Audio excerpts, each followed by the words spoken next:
बोल सियापति रामचंद्र की, पवन सुत हनुमान की, उमापति महादेव की, बोल जय सब संतन की, सनातन हिंदू धर्म की, गो माता की, भारत माता की, भारत माता की, छत्रपति शिवाजी महाराज की, धर्मवीर छत्रपति संभाजी महाराज की।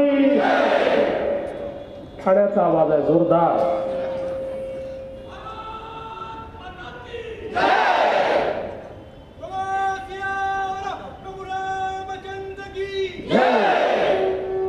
मंचावर उपस्थित रामायण महोत्सवाच्या निमित्ताने हे अतिशय सुंदर आयोजन या ठिकाणी झालंय आणि या आयोजनाचे प्रमुख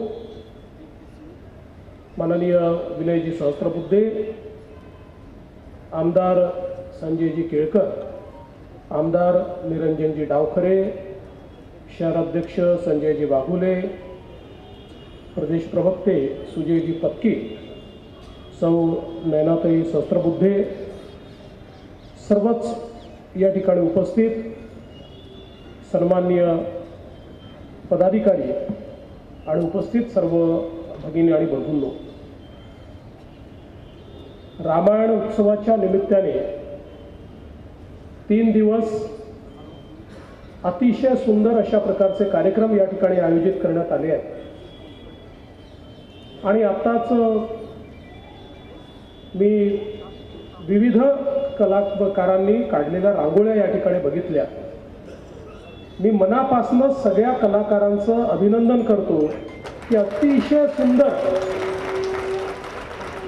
रामायणातील विविध प्रसंग आणि विविध व्यक्तिरेखा या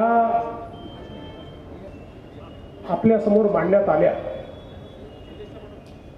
आणि पुढचे 3 दिवस जे वक्ते देखील या ठिकाणी येणार आहेत ते खरोखर असे वक्ते आहेत की जे रामायणाचे विविध पैलू आणि आजच्या परिस्थितीमधलं रामायणाचं महत्त्व हे निश्चितपणे आपल्यापर्यंत पोहोचवते। आज आपल्या सगळ्यांकरताच ही अतिशय आनंदाची गोष्ट आहे की 22 जानेवारीला माननीय प्रधानमंत्री महोदयांच्या हाताने प्रभू श्री रामललांच्या मूर्तीची प्राणप्रतिष्ठा होते। 500 वर्षाचा जो संघर्ष आहे त्या संघर्षाची परिणिती खऱ्या अर्थानं एका विजय उत्सवामध्ये होते याचा आपल्या सगळ्यांनाच आनंद आहे। आपल्याला कल्पना आहे की 1528 साली बाबराचा सेनापती मीर बाकी याने प्रभू श्रीरामांचं मंदिर त्या ठिकाणी तोडलं, ध्वस्त केलं आणि त्याच्या पाठीमागची भावना एकच होती की भारतीय समाजाला, हिंदू समाजाला ऊर्जा कोणापासून मिळते तर ती प्रभू श्रीरामांपासून मिळते, ती प्रभू श्रीकृष्णांपासून मिळते। आणि म्हणून ज्यांच्यापासून ऊर्जा मिळते त्यांनाच जर आपण ध्वस्त केलं तर भारतीय संस्कृती, भारतीय विचार पद्धती ही आम्ही संपवू शकू। तो एक संकेत होता हिंदू समाजाला, तो एक संकेत होता भारतीय समाजाला की बघा, तुमचे राम स्वतःचं मंदिर वाचवू शकत नाहीत तर ते तुम्हाला कसे वाचवतील। आणि हा संकेत देत आमच्यातला उत्साह, आमच्यातली ऊर्जा, आमच्यातली विजिगीषू वृत्ती हे संपवण्याचा प्रयत्न त्या ठिकाणी झाला होता। आणि मग त्या ठिकाणी तो बाबरी ढाचा तयार झाला। मुळामध्ये ही मस्जिद कधीच नव्हती, मीर बाकीने देखील त्या ठिकाणी कधीही नमाज अदा केली नाही। तो ढाचा कलंकाचा ढाचा होता। भारतीयांना आम्ही पराजित केलाय, रामाला मानणाऱ्यांना आम्ही पराजित केलाय, आजपासून तुम्ही आमचे गुलाम आहात, आम्ही श्रेष्ठ आहोत असं श्रेष्ठत्व दाखवणारा, आपल्याला गुलामीत टाकणारा असा गुलामीचा तो ढाचा होता। आणि मला अतिशय आनंद आहे की कारसेवकांनी 6 डिसेंबर 1992 ला गुलामीचा ढाचा तोडून त्या ठिकाणी पुन्हा एकदा राम मंदिराची स्थापना केली। त्यावेळी आपला नारा होता, रामलला हम आएंगे, मंदिर वही बनाएंगे। 6 डिसेंबर 92च्या रात्री मंदिर वही बन गया। मग आमचा नवीन नारा सुरू झाला, रामलला हम आएंगे, मंदिर भव्य बनाएंगे। आता ते भव्य मंदिर देखील त्या ठिकाणी होत आहे, ही अत्यंत आनंदाची गोष्ट आहे। आणि मी तर हे म्हणेन की आज या रामायण महोत्सवाच्या निमित्ताने ज्यावेळेस मी या ठिकाणी आलो, त्यावेळी याचं उद्घाटन हे मी उपमुख्यमंत्री म्हणून करत नाहीये, याचं उद्घाटन मी कारसेवक म्हणून करतोय, रामसेवक म्हणून करतोय। आणि मला याचा अभिमान आहे की सर्व कारसेवांमध्ये जाण्याची संधी मला मिळाली, रामसेवा करण्याची संधी मला मिळाली। आणि निश्चितपणे सगळ्या कारसेवकांकरता जो 22 जानेवारीचा दिवस आहे तो अतिशय आनंदाचा अशा प्रकारचा दिवस आहे। आणि म्हणून निश्चितपणे मला असं वाटतं की एक नवीन सुरुवात आज या निमित्ताने आपण करतो, एक नवीन अस्मिता। माननीय मोदीजी नवभारताची निर्मिती करतायत, त्या नवभारताच्या निर्मितीला एक नवीन अस्मिता ही 22 जानेवारीपासून प्राप्त होत आहे। ज्या प्रकारे पंचप्रण देऊन माननीय मोदीजींनी सांगितलं, गुलामगिरीच्या जेवढ्या निशाण्या आहेत त्या आपल्याला संपवायच्या आहेत, आणि जे आपलं आहे, जी आपली संस्कृती आहे, जो आपला विचार आहे ते आपल्याला प्रस्थापित करायचं आहे। गुलामगिरीची अंतिम निशाणी आपण संपवतोय आणि रामलला त्याच ठिकाणी विराजमान होत आहेत। म्हणजे नवभारताची नव अस्मिता ही 22 जानेवारीपासून माननीय मोदीजींच्या हस्ते होते। आता खरं म्हणजे काही लोक या कार्यक्रमाला जात नाही आहेत, ते कसे जातील? काही लोक प्रश्न विचारतात, मोदीजींनी काय केलं? हे तर कोर्टाचा निकाल होता। मी त्यांना विचारू इच्छितो, 2007 साली याच कोर्टामध्ये, सर्वोच्च न्यायालयामध्ये तुम्ही ॲफिडेव्हिट दाखल केलं। काय ॲफिडेव्हिट होतं? ॲफिडेव्हिट दाखल केलं होतं, राम काल्पनिक आहेत, रामाचा जन्म त्याच ठिकाणी झाला याचा कुठला पुरावा नाही आहे, आणि त्यामुळे या संदर्भात कन्क्लुझिव्हली आम्ही काही सांगू शकत नाही। म्हणजे यांनी पूर्ण व्यवस्था उभी केली होती की सुप्रीम कोर्टाने राम जन्मभूमीवरचा आपला अधिकार संपवावा आणि सांगावं की इथे कुठलंही मंदिर आहे याचा पुरावा नाही, रामलला इथे जन्माला आले याचा पुरावा नाही, त्यामुळे या ठिकाणी मंदिर राहू शकत नाही, ते बांधलं जाऊ शकत नाही। हे तेच लोक आहेत की ज्यांनी 2011 साली सुप्रीम कोर्टामध्ये ॲफिडेव्हिट देऊन सांगितलं की राम सेतू एक काल्पनिक संकल्पना आहे, त्यामुळे राम सेतू म्हणून ज्याला ओळखलं जातं ते तोडून तिथनं जहाज जाण्याकरता जर रस्ता तयार केला तर त्याच्यामुळे कोणाच्याही भावना दुखावणार नाहीत, अशा प्रकारे रामाला नाकारणारे हे लोक आहेत। आणि म्हणून माननीय मोदीजींच्या राज्यामध्ये सरकारनं दृढतेने सांगितलं, हो ज्या ठिकाणी रामललाच्या मूर्ती ठेवल्यात, ज्या ठिकाणी छोटं मंदिर बनलंय तीच राम जन्मभूमी आहे, त्याच ठिकाणी रामललाचं मंदिर आम्हाला बांधायचं आहे, त्याच ठिकाणी आमचं शतकानुशतक मंदिर होतं, त्याच ठिकाणी 64 खांब सापडलेले आहेत, त्याच ठिकाणी सगळ्या मूर्त्या सापडलेल्या आहेत, त्याच ठिकाणी प्रभू श्रीरामांचं मंदिर आम्ही बनवणार, हे ठामपणे सांगणारे मोदीजी होते, केंद्रातलं सरकार होतं आणि राम जन्मभूमीची समिती होती। आणि म्हणून आज हा दिवस आपल्याला पाहायला मिळतोय। खरं म्हणजे प्रभू श्रीरामांच्या रामराज्याची संकल्पना, ही संकल्पना काही पहिल्यांदा आपण मांडतोय असं नाही आहे। तर आपण बघितलं तर तुकाराम महाराज म्हणतात, झाले रामराज्य काय उणे आम्हासी, झाले रामराज्य काय उणे आम्हासी, धरणी धरी पीक गायी मोल्या म्हैसी, राम वेळोवेळा आम्ही गाऊ ओविये, दळिता कांडिता जेविता ग बाईये, स्वप्नीही दुःख कोणी न देखे डोळा, नामाच्या गजरे भय सुटले कळी काळा, तुका म्हणे राम सुख दिले आपुले, नव्या तया गर्भवासी येणे जाणे खुंटिले. त्यामुळे रामराज्याची संकल्पना ही तुकाराम महाराजांनी देखील मांडली की रामराज्य काय आहे हे तुकाराम महाराजांनी सांगितलं. आपल्याला कल्पना आहे की महात्मा गांधींनी देखील सातत्याने रामराज्याची संकल्पना मांडली होती.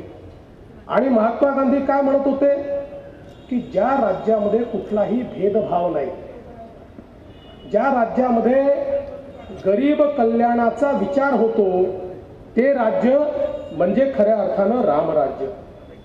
आणि म्हणूनच रामराज्य म्हणजे नेमकं काय? सुशासन, पारदर्शिता, समान संधी आणि वसुधैव कुटुंबकम याचा एकत्रित विचार म्हणजे रामराज्य. कर्तव्य, श्रमप्रतिष्ठा, सेवाभाव, प्रयत्नवाद, कर्मभाव या सगळ्यांचं एकत्रित मिश्रण म्हणजे रामराज्य. रामराज्य म्हणजे माननीय मोदीजींनी जी संकल्पना मांडली आहे, दहशतवाद मुक्त भारत, गरिबी मुक्त भारत, परिवारवाद मुक्त भारत, महिलांचा सन्मान करणारा भारत, आत्मनिर्भर भारत, एक भारत श्रेष्ठ भारत, या सगळ्या संकल्पना या रामराज्याच्या संकल्पना आहेत, ज्या मोदीजींनी या ठिकाणी आपल्याकडे मांडलेल्या आहेत. आणि आपण सगळ्यांनी बघितलं पाहिजे की आज ज्या प्रकारे प्रभू श्रीरामांनी, अगदी लहानपणी आपल्याला माहिती आहे की ऋषींनी प्रभू श्रीरामांना कशा करता बोलवून घेतलं, तर राक्षस हे त्या काळामध्ये सज्जन शक्तीला त्रास देत होते. आणि जे काही ऋषी मुनी यज्ञ करायचे, जे काही त्या ठिकाणी वेगवेगळ्या प्रकारचे कर्मकांड करायचे, याच्यामध्ये विघ्न हे राक्षस टाकायचे. आणि म्हणून दशरथाकडे त्यांनी विनंती केली आणि सांगितलं की प्रभू श्रीरामांना तुम्ही पाठवा, आम्हाला या राक्षसांपासून मुक्ती द्या. म्हणजे दहशतवादापासून मुक्तीची सुरुवात ही प्रभू श्रीरामांनी त्या ठिकाणी केली. त्या राक्षसाचा निपात करून प्रभू श्रीरामांनी त्या ठिकाणी सांगितलं की सज्जन शक्तीला जर कोणी त्रास देईल तर अशा दुर्जन शक्तीचा निपात हा त्या ठिकाणी होणारच. आणि आज तेच आपल्याला पाहायला मिळत आहे की या भारतामध्ये माननीय मोदीजी ज्या दुर्जन शक्ती आहेत, ज्या शक्ती भारताला खिळखिळा करणाऱ्या आहेत, ज्या शक्ती भारतामध्ये दहशतवाद माजवणाऱ्या आहेत, आज आवश्यकता पडली तर सर्जिकल स्ट्राईक होतो, आवश्यकता पडली तर एअर स्ट्राईक होतो. आणि 370 कलम हटवून दुर्जन शक्तीला सांगितलं जातं की भारताचे तुकडे आम्ही तुम्हाला करून देणार नाहीत. त्यामुळे रामराज्याची जी संकल्पना आहे, दहशतवाद मुक्त अशा प्रकारचं राज्य, ते दहशतवाद मुक्त राज्य श्रीरामांच्या माध्यमातून या ठिकाणी तयार होत आहे. दुसरं प्रभू श्रीरामांनी काय सांगितलं? प्रत्येकाला समान अधिकार. रामराज्य म्हणजे गरिबांना देखील अधिकारिता देणारं राज्य. रामराज्य म्हणजे शेवटच्या माणसाचा विचार करणारं राज्य. रामराज्य म्हणजे ज्या राज्यामध्ये अंतिम व्यक्तीचं विचार आणि त्याचे दुःख हे राजापर्यंत पोहोचतात आणि ते दुःख दूर करण्याचं काम राजा करतो, ते खऱ्या अर्थानं रामराज्य. आणि आपण पाहतोय गेल्या 9 वर्षामध्ये गरिबी निर्मूलनाचा जो कार्यक्रम माननीय मोदीजींनी हातामध्ये घेतला, गरीबाला अधिकारिता मिळाली, गरीबाला वीज मिळाली, गरीबाला पाणी मिळालं, गरीबाला शौचालय मिळालं, गरीबाला घर मिळालं, गरीबाच्या हाताला काम मिळालं. आज आपण पाहू शकतो वेगवेगळ्या योजनांच्या माध्यमातून देशामध्ये 9 वर्षामध्ये 25 कोटी लोक गरिबी रेषेच्या वर आले. हा जगाच्या इतिहासातला एक रेकॉर्ड आहे. जगामध्ये इतक्या कमी वेळामध्ये 25 कोटी लोक गरिबी रेषेच्या वर येणं हा खरोखर एक मोठा रेकॉर्ड आहे. पण ज्यांच्या मनामध्ये राम आहे, ज्यांच्या कामामध्ये राम आहे, त्यांच्याच हातून हे घडू शकतं. आणि म्हणून रामराज्याची संकल्पना मांडत मोदीजींनी या ठिकाणी निश्चितपणे हे कार्य करून दाखवलं. आणि एवढंच नाही तर जो शेवटचा माणूस आहे, आमचे छोटे छोटे काम करणारे आहेत, आमचे 12 बलुतेदार आहेत, ज्यांनी खऱ्या अर्थानं गावगाडा सांभाळला, अशा सगळ्या लोकांकरता विश्वकर्मासारखी योजना असेल, आमच्या रस्त्यावर बसणाऱ्या लोकांकरता, ठेलेवाले पटरीवाले यांच्याकरता स्वनिधीसारखी योजना असेल, कोणत्याही जाती धर्माचा विचार न करता मोदीजींनी गरिबी निर्मूलनाचं कार्य हातामध्ये घेतलं. आणि हे कार्य करत असताना हे राम कार्य आहे, त्यानं याच्यामध्ये भ्रष्टाचार चालणार नाही. मोदीजींनी अशी व्यवस्था उभी केली. राजीव गांधी म्हणायचे, मी दिल्लीहून 1 रुपया पाठवतो तर शेवटच्या माणसाला 15 पैसे मिळतात, 85 पैसे व्यवस्था खाऊन टाकते. मोदीजींनी सांगितलं, 1 रुपया पाठवीन तर पूर्ण 1 रुपया शेवटच्या व्यक्तीपर्यंत पोहोचेल, 1 पैसा कोणाला खाऊ देणार नाही. त्यामुळे भ्रष्टाचार मुक्त अशा प्रकारची व्यवस्था ही मोदीजींनी त्या ठिकाणी तयार केली. आणि खऱ्या अर्थानं आज आपण पाहतोय, प्रभू श्रीरामांनी ज्या प्रकारे सामान्य माणसाला अधिकार दिला, आणि प्रभू श्रीरामांनी कधी भेदभाव केला नाही. प्रभू श्रीरामांच्या पूर्ण जर आपण त्यांचं चरित्र बघितलं तर त्या चरित्रामध्ये कुठेही आपल्याला परिवारवाद पाहायला मिळत नाही. प्रभू श्रीरामांनी स्वतः त्या ठिकाणी वनवासी ते गेले, पण वनवासात जात असताना त्यांनी हा विचार केला नाही, राज्य कोण चालवेल, माझ्यानंतर काय होईल, माझ्याच हाती सगळं राहिलं पाहिजे, असा कधी विचार त्यांनी केला नाही. त्यांच्या पूर्ण जीवनामध्ये स्वतःपेक्षा, परिवारापेक्षा समाज हा श्रेष्ठ होता. आणि म्हणूनच आज आपण पाहतोय की असं नाही आहे की कुठल्या परिवारातल्या व्यक्तींनी राजकारणामध्ये येऊ नये. राजकीय माणसाच्या परिवारातले लोकही राजकारणात आले तर त्याला आपली कुठली हरकत नाही आहे. पण त्यांचं निवड एवढंच क्वालिफिकेशन की ते एखाद्याचा मुलगा आहे, मुलगी आहे, नातू आहे, सून आहे, किंवा एवढ्याच क्वालिफिकेशनवर मात्र त्यांनी त्या ठिकाणी येऊ नये. त्यांनी आपलं कर्तृत्व दाखवलं पाहिजे. आणि म्हणून मला असं वाटतं की प्रभू श्रीरामांनी सांगितलं, राज्य सर्वसामान्यांचं असलं पाहिजे. हे राज्य हे केवळ मुठभर लोकांचं असू नये. आणि आज आपण पाहतोय मोदीजींनी देखील सामान्य माणसाला त्या ठिकाणी खऱ्या अर्थानं अधिकार दिला.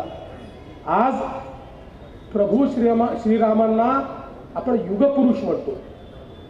का युगपुरुष म्हणतो? याचं कारण त्या त्या युगाची तत्व ठरवणारी, मूल्य ठरवणारी जी माणसं असतात ती युगपुरुष असतात.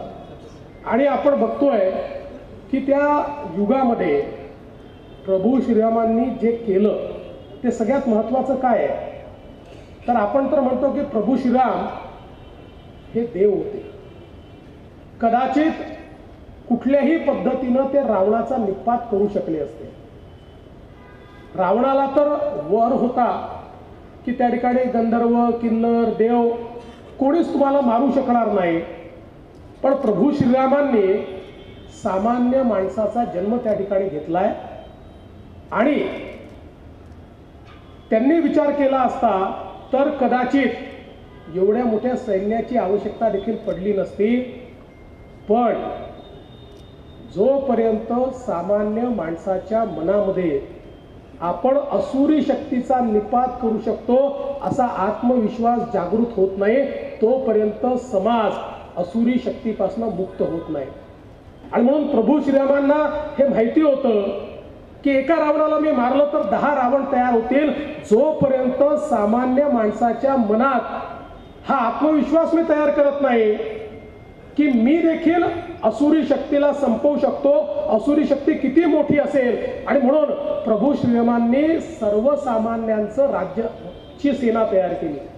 त्यांच्या सेनेमध्ये अतिशय सामान्य अशा प्रकारचे नर वानर प्राणी जेवढे सगळे होते असे सगळे लोक होते की ज्यांना कुठला चेहरा नव्हता, ज्यांना कुठली ओळख नव्हती, अशा प्रकारचे लोक. दुसरीकडे रावणाकडे जर आपण बघितलं तर रावणाकडे मोठ्या मोठ्या योद्धांची फौज होती.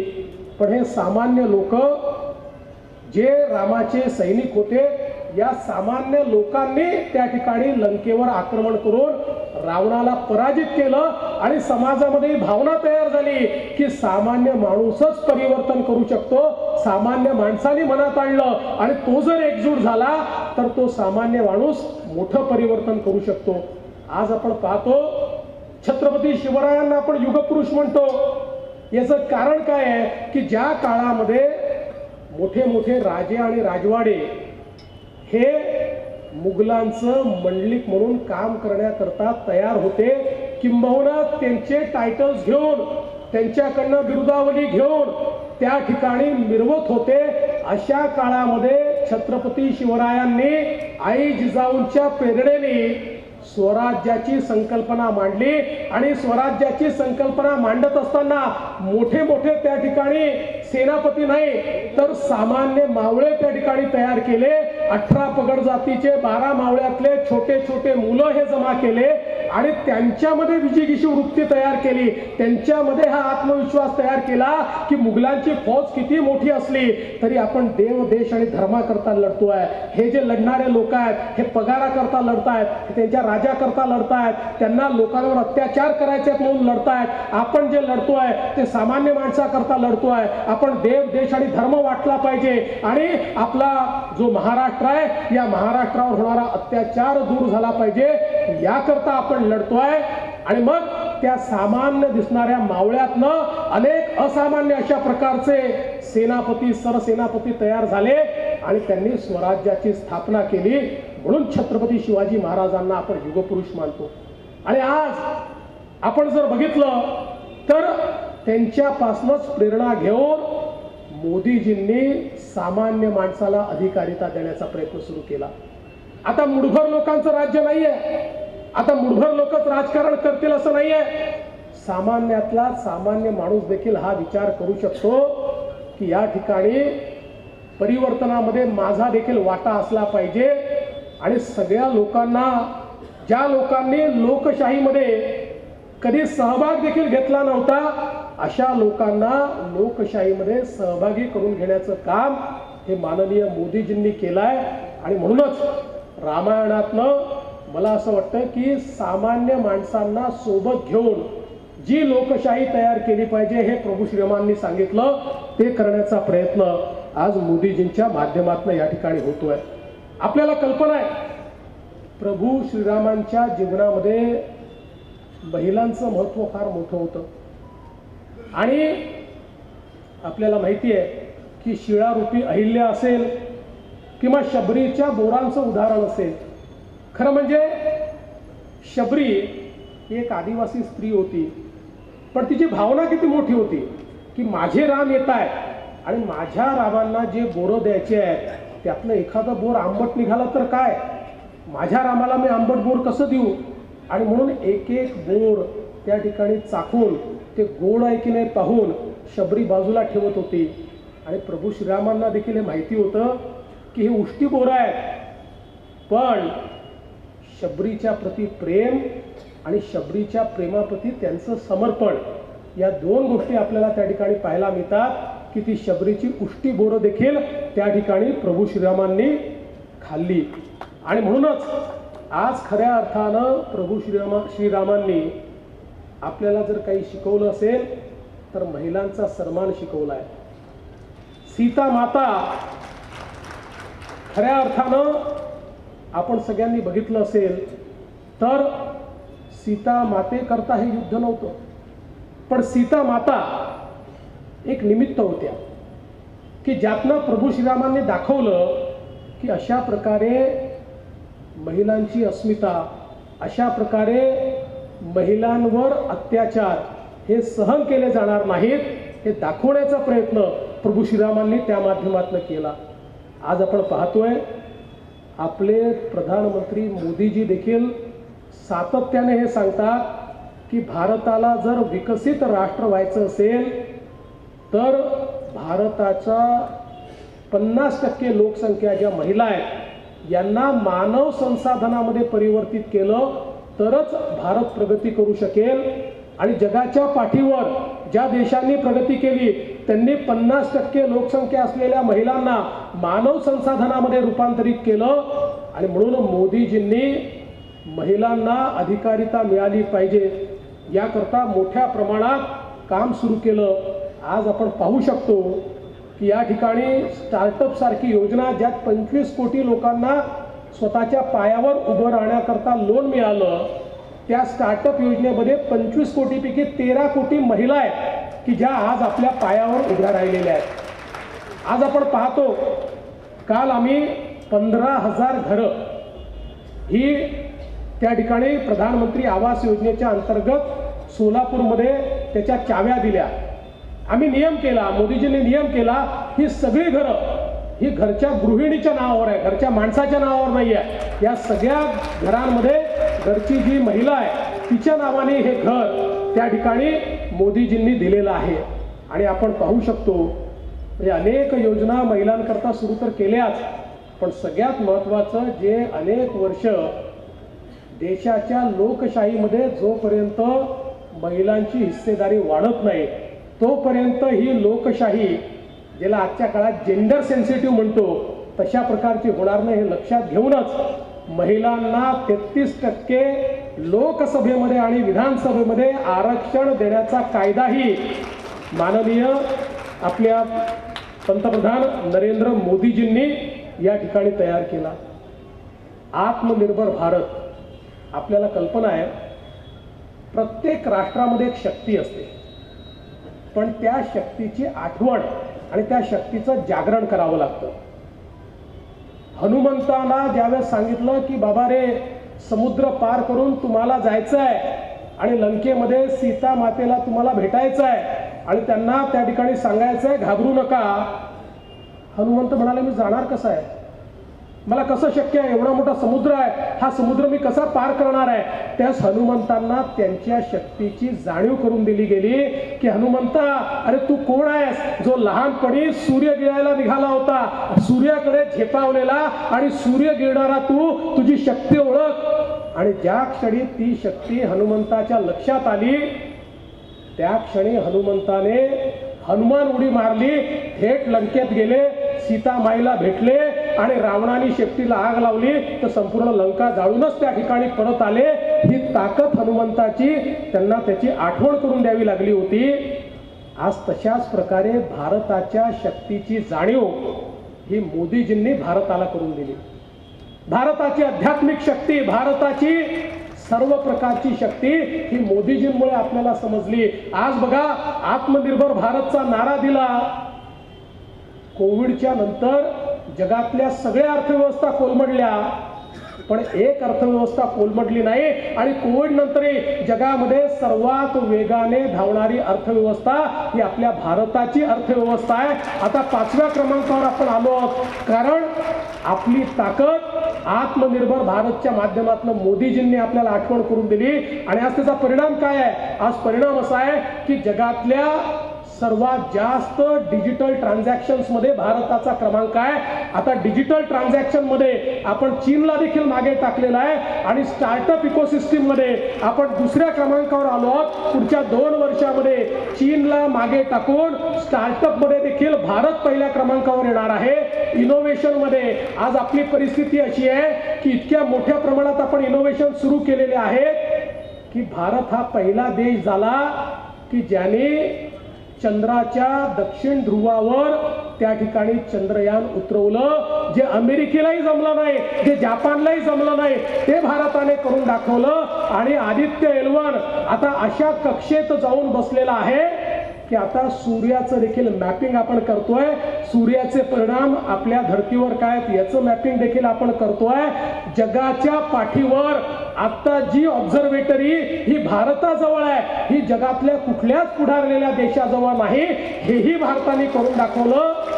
म्हणजे जी ताकद भारतामध्ये होती, जी भारताच्या युवांमध्ये होती, ज्याप्रमाणे बजरंग बलीला सांगितलं तुझ्यात ताकद आहे, ती ताकद आत्मनिर्भर भारताच्या माध्यमातून मोदीजींनी आपल्या लक्षात आणून दिली. आणि आता भारताला कोणीच थांबवू शकत नाही. मोदीजींनी कालच सांगितलं की पुढच्या टर्म मध्ये भारताची अर्थव्यवस्था जगातल्या पहिल्या 3 देशांमध्ये येणार आहे. कारण आपली शक्ती आपल्याला माहिती झाली आहे. आणि केवळ शक्ती नाही, अनेक लोकांना वाटतं की राम मंदिर होत आहे, अजून काशीचा कॉरिडॉर त्या ठिकाणी झालाय, अजून वेगवेगळ्या ठिकाणी सगळी कामं चालली आहे, उज्जैनमध्ये महाकाल कॉरिडॉर त्या ठिकाणी झालाय. याचा अर्थ काय? याचा अर्थ एवढाच आहे की भारताने नेहमी विज्ञान आणि अध्यात्म सोबत ठेवलं. आम्ही वसुधैव कुटुंबकम का सांगू शकलो? कारण आम्ही कधी मेकॅनिकल नाही झालो, आम्ही कधी आक्रमणकारी नाही झालो, आम्ही जगाला तलवारीने जिंकण्याचा कधी विचार केला नाही. कारण आमच्यासोबत नेहमी मूल्य होती, आध्यात्मिक विचार होता, जग काय सांगणारी एक व्यवस्था आमच्याकडे होती. आमच्याकडे भगवद्गीतेसारखा एक ग्रंथ होता की ज्या ग्रंथाने आम्हाला हे शिकवलं की आपलं कर्तव्य कसं केलं पाहिजे, फळापासून विरक्ती कशी आली पाहिजे. भगवद्गीतेने आपल्याला सांगितलं की कशा प्रकारे समाज चालला पाहिजे, कशा प्रकारे आपल्याला अन्यायाचा मुकाबला केला पाहिजे. आणि म्हणून आमच्या पाठीशी ही आध्यात्मिक ताकद होती. म्हणूनच भारतीय सभ्यता इतके वर्ष टिकली. आज जगामध्ये कंटिन्युअस सिव्हिलायझेशन ही केवळ भारताची आहे. आपण बघा, ज्याला जगाच्या जुन्या सिव्हिलायझेशन्स म्हणतात, 4000 वर्षापूर्वीच्या, 3000 वर्षापूर्वीच्या, 5000 वर्षापूर्वीच्या, या सगळ्या संपल्या आहेत. त्या कुठल्याच नाही, मिस्र नाही, रोम नाही, बॅबिलोनिया नाही, काही नाही, कोणी राहिलं नाही, केवळ भारत राहिला. आणि हे जे जुने जुने म्हणतात, या जुन्यांचाही त्या ठिकाणी वय 4 आणि 5000 वर्ष आहे. आमचं हडप्पा मोहनजोदाडो हे 5000 वर्षापूर्वीचं. आणि त्याच्याही आधी आता जे राखी गडीला आपल्याला पाहायला मिळत आहे, जे बिरांनाला आपल्याला पाहायला मिळत आहे, 10,000 वर्षापूर्वी पूर्ण आधुनिक स्वरूपातली शहरं या भारतामध्ये त्या ठिकाणी होती. आणि त्या शहरांमध्ये आधुनिक पद्धतीच्या व्यवस्था होत्या 10,000 वर्षापूर्वी. हे आपल्याला या ठिकाणी पाहायला मिळत आहे. किंवा वेद आपण ज्याला म्हणतो, या वेदांच्या संदर्भात वेदांची कालगणना केली तर ज्यावेळेस जगाला भाषा माहिती नव्हती, शब्द माहिती नव्हतं, अक्षर माहिती नव्हते, त्याही काळात वेद होते. कारण वेदांमध्ये ज्या सरस्वती नदीचा उल्लेख त्या ठिकाणी केलाय, आपण जर त्या ठिकाणी सॅटेलाइटच्या माध्यमातून सरस्वती नदी ही अशा प्रकारे खळखळ वाहणारी, त्याला पूर येणारी, त्या भागातून वाहणारी कधी होती याचा विचार केला तर ते 9000 वर्षापूर्वी आपल्याला पाहायला मिळतं. म्हणजे वेदांचं वय किमान 9000 वर्ष आहे. कदाचित त्याच्या कितीतरी आधीचे हे वेद असतील. 9000 वर्षापूर्वी तर या जगातल्या कुठल्याही देशाला भाषा काय असते हे देखील माहिती नव्हतं. किंबहुना लिपी अनेकांकडे नव्हती. अशाही काळामध्ये आमची संस्कृती जिवंत होती. आणि म्हणूनच आध्यात्मिक उन्नती ही अत्यंत महत्वाची आहे. आमची जी संस्कृती आहे त्या संस्कृतीचा वारसा महत्वाचा आहे. हा वारसा आमच्याकडे होता, म्हणूनच इतकी आक्रमण झाली. बघा, या सगळ्या आक्रमणांच्या काळात देखील आमच्या भागवत धर्माची पताका घेऊन आमचे वारकरी विठ्ठलाचं नाव घेऊन चालतच राहिले. इतके अत्याचार होत होते पण कधीही खंड पडला नाही. कारण त्यांना जी काही आध्यात्मिक शक्ती होती ती शक्ती त्या ठिकाणी आमच्या या संस्कृतीमुळे, आमच्या या विचारामुळे मिळत होती. आणि म्हणूनच आपण जर बघितलं तर एक वारसा आपल्याला या ठिकाणी मिळालेला आहे. आणि हा वारसा देखील अत्यंत महत्वाचा आहे. बघा, शेवटी ज्यावेळी प्रभू श्रीरामांचं त्या ठिकाणी राज्याभिषेक होता, त्या राज्याभिषेकाच्या वेळी खूप राजे आले होते, वेगवेगळे ऋषीमुनी आले होते. पण प्रभू श्रीराम म्हणाले, निषाद राज मला दिसत नाही, त्यांच्याशिवाय मी राज्याभिषेक करणार नाही. समाजातला जो शेवटचा व्यक्ती आहे, तो शेवटचा व्यक्ती जोपर्यंत माझ्या राज्याभिषेकाला येणार नाही तोपर्यंत मी राज्याभिषेक करणार नाही. ही जी भावना आहे, ही भावना सगळ्यात महत्वाची आहे. आणि म्हणूनच आज मोदीजींनी ज्यावेळी आमच्या PVTG करता, म्हणजे आमच्या आदिम जमातींकरता त्या ठिकाणी कार्यक्रम सुरू केला, त्या कार्यक्रमात मागची भावना हीच आहे की या आदिम जमाती जर मुख्य धारेमध्ये आल्या, या आदिम जमाती जर लोकशाहीच्या प्रवाहात आल्या तर आपली लोकशाही रामराज्याकडे जाईल, अन्यथा आपली लोकशाही ही रामराज्याकडे जाणार नाही. अशा प्रकारचा विचार हा माननीय मोदीजींनी या ठिकाणी मांडलाय. आणि म्हणूनच मी या निमित्ताने एवढंच सांगतो की खऱ्या अर्थानं आपल्या देशामध्ये आपल्याला रामराज्य तयार करायचं आहे आणि हे रामराज्य तयार करण्याची वाटचाल ही 22 जानेवारी नंतर सुरू होते आहे.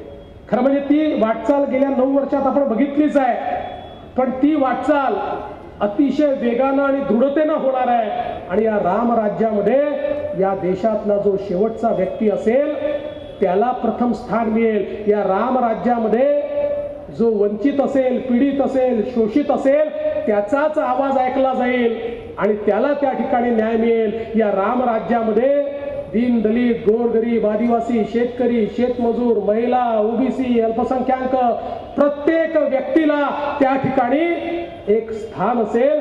अशा प्रकारचं रामराज्य हे या निमित्ताने आपल्याला स्थापित करायचं आहे आणि त्याकडे माननीय मोदीजींच्या नेतृत्वात आपण मार्गक्रमण करणं सुरू केलं आहे. मी या रामायण महोत्सवाच्या निमित्ताने निश्चितपणे आपल्याला एवढंच सांगू इच्छितो, रामायण महोत्सव 3 दिवस चालणार आहे. रामाचे, प्रभू श्रीरामांचे, त्यांच्या व्यक्तिमत्वाच्या वेगवेगळ्या गोष्टी आपल्याला पाहायला मिळणार आहेत आणि हे आमचं रामायण हे केवळ भारतापुरतं मर्यादित नाही आहे. मागच्या काळामध्ये आम्ही रामायण महोत्सव घेतला. 11 देशातनं वेगवेगळे रामायण किंवा रामलीला त्या ठिकाणी आल्या आणि त्या रामलीलांच्या माध्यमातून रामाचं चरित्र त्या त्या देशामध्ये कशा प्रकारे बघितलं जातं हे आपल्याला पाहायला मिळालं आहे. अशा प्रकारचा वैश्विक विचार हा पुन्हा एकदा प्रस्थापित होणार आहे आणि म्हणून मी या रामायण महोत्सवाला मनापासून शुभेच्छा देतो आणि पुन्हा एकदा माननीय प्रधानमंत्री मोदीजींच्या नेतृत्वात आपण रामराज्य स्थापित करू अशा प्रकारचा विश्वास व्यक्त करून मी माझं बोलणं संपवतो. जय हिंद, जय महाराष्ट्र. एबीपी माझा, उघडा डोळे बघा नीट.